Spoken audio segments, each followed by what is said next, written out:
I'm Moira Fulton, and I'm going to move us from theology and theory to some examples of practical application. I'm here to tell the story of how one small group has been working to engage a faith community in animal rights issues, to tell what helped our group get started, and to tell what we're doing. Here's the story. I've always felt that animal rights is a spiritual issue, and I've always wanted my church, the Episcopal Church, to treat it as such. It doesn't really, but I felt called to try to move it in that direction.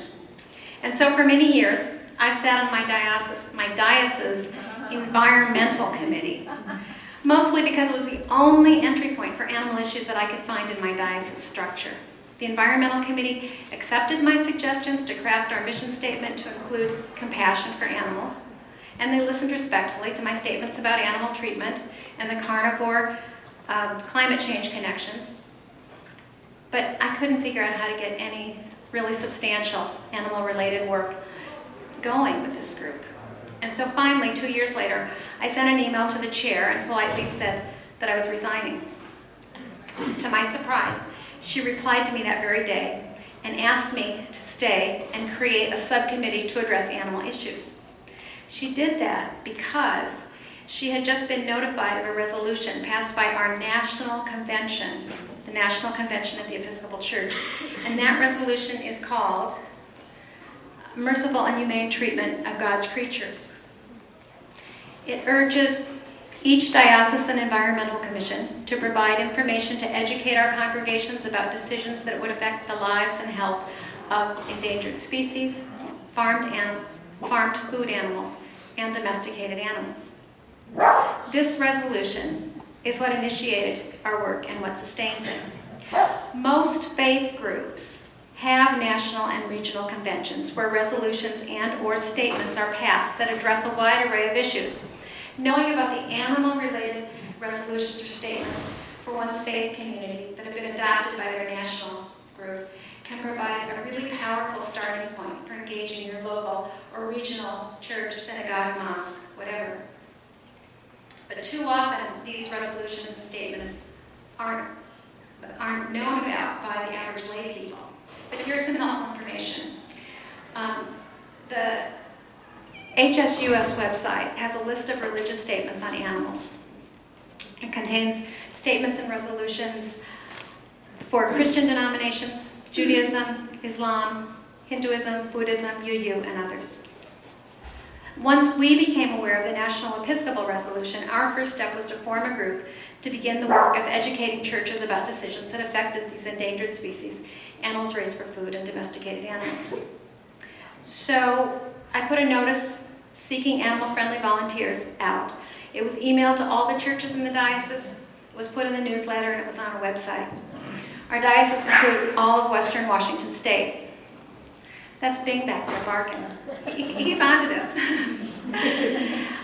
4 people responded to the call. Out of all of Western Washington State, 4 people responded to the call.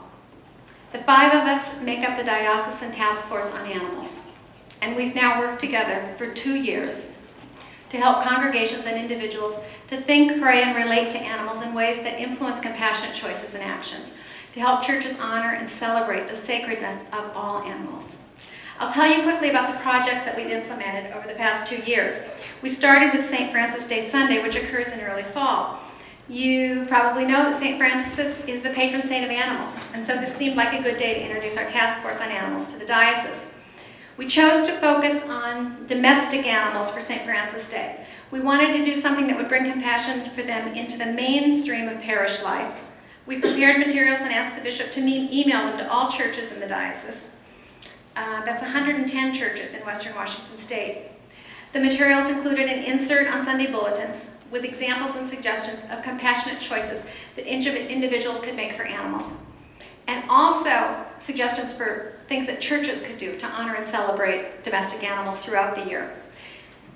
It also introduced our new task force and invited congregations to share suggestions with us. For the liturgical aspect, we included an entire sample service that centered around animal compassion, including sermon topics as well as a sample sermon, prayers, and hymns. It could be used as a whole, or parts could be integrated into an existing service. We wanted more than a St. Francis Day service with a pet the doggy comment at the announcement time. And we didn't want just a quick animal blessing at the end. We wanted something that was much more inclusive. We also included a Sunday school lesson and some library suggestions and a comprehensive list of animal-related prayers for various occasions throughout the year. For Christmas, we focused on both domestic animals and wildlife. In early Advent, we sent a card to all churches. The theme was, "Let heaven and nature sing," with the paw prints representing wildlife under the star or cross in the sky. The card encourages congregations to remember the domestic and wild animals that grace our lives and need our help. It asks congregations to choose a compassionate action during the holiday season. Suggestions are included such as collecting goods for a local animal shelter, donating to a wildlife preservation group, choosing to eschew fur, etc. For Lent, we did our biggest project. We focused on animals raised for food. We teamed with the Diocesan Committee on the Environment and wrote a 40-day Lenten discipline called Simple Changes, Food and Faith. It's subtitled Suggestions for Compassionate Eating to Help Our Planet. Each week focuses on a theme: keeping an environmentally friendly kitchen, choosing local organic simple food, eating with compassion for God's creatures, responding to a hungry and thirsty world, embracing Christian hospitality, prayer and fasting during Holy Week. Week 3 deals solely with animal issues, but they're integrated into every week. Each week is structured with a brief reading, biblical quotes, and daily challenges to make choices that show compassion for the animals and the planet. Each Sunday, there are suggestions to make church coffee hours more compassionate and sustainable. And also, there are videos and longer readings suggested weekly that can be used for individual reflection or for congregations to run a weekly Lenten discussion series. We made this available through the web or via emails sent out once a week to the 300 plus people who signed up for it the first year. And it was also in the Sunday bulletins that churches could use if they chose to. For Easter, we again asked the Committee on the Environment to team with us because they had a budget. They provided $300, which allowed us to provide 10 churches with plastic-like Easter eggs that are animal-friendly and environmentally friendly. Churches had to apply for the grants, so all of the 110 churches had the opportunity to apply for the grants. And the grants involved reading educational material about the cruelty involved in egg production. It discouraged using real Easter eggs, or real eggs for Easter, or any time of the year, and it provided education around eggless alternatives for compassionate cooking and baking throughout the year.